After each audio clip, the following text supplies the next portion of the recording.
পৃথিবীর সব সুখই ক্ষণস্থায়ী। সময়ের সঙ্গে সৌন্দর্য ম্লান হয়, যৌবন বার্ধক্যে রূপ নেয় এবং একসময় মৃত্যু সব কিছুর ইতি টানে। কিন্তু আল্লাহ তাআলা মুমিনদের জন্য এমন এক জীবনের সুসংবাদ দিয়েছেন যেখানে নেই কোনো দুঃখ, নেই কোনো ক্ষয় এবং নেই বার্ধক্যের স্পর্শ। সেটি হল জান্নাত। রাসূলুল্লাহ সাল্লাল্লাহু আলাইহি ওয়াসাল্লাম বলেছেন, যে ব্যক্তি জান্নাতে প্রবেশ করবে সে চিরসুখে থাকবে, কখনো কোনো কষ্ট পাবে না, তার পোশাক কখনো জীর্ণ হবে না এবং তার যৌবন কখনো শেষ হবে না।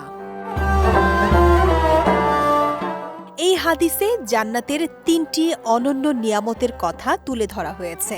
প্রথমত, জান্নাতে থাকবে চিরস্থায়ী সুখ ও নিরাপত্তা।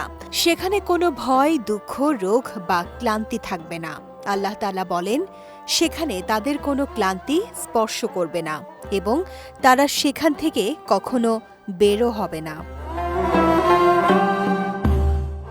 দ্বিতীয়ত, জান্নাতের সব নিয়ামত হবে ক্ষয়হীন।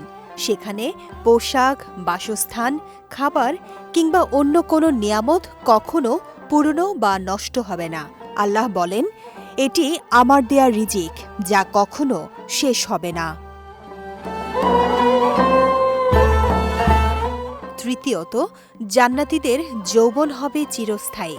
রাসূলুল্লাহ সাল্লাল্লাহু আলাইহি ওয়াসাল্লাম জানিয়েছেন, জান্নাতীরা পূর্ণাঙ্গ যৌবনের অবস্থায় জান্নাতে প্রবেশ করবেন এবং কখনো বার্ধক্যে উপনীত হবেন না।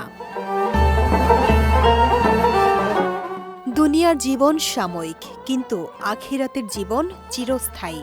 তাই একজন মুমিনের উচিত ক্ষণস্থায়ী দুনিয়ার মোহে না পড়ে ঈমান, তাকওয়া ও নেক আমলের মাধ্যমে সেই জান্নাতের জন্য নিজেকে প্রস্তুত করা, যেখানে সুখের অবসান নেই, সৌন্দর্যের ক্ষয় নেই এবং যৌবনেরও শেষ নেই। বিজয় টিভি নিউজ ডেস্ক।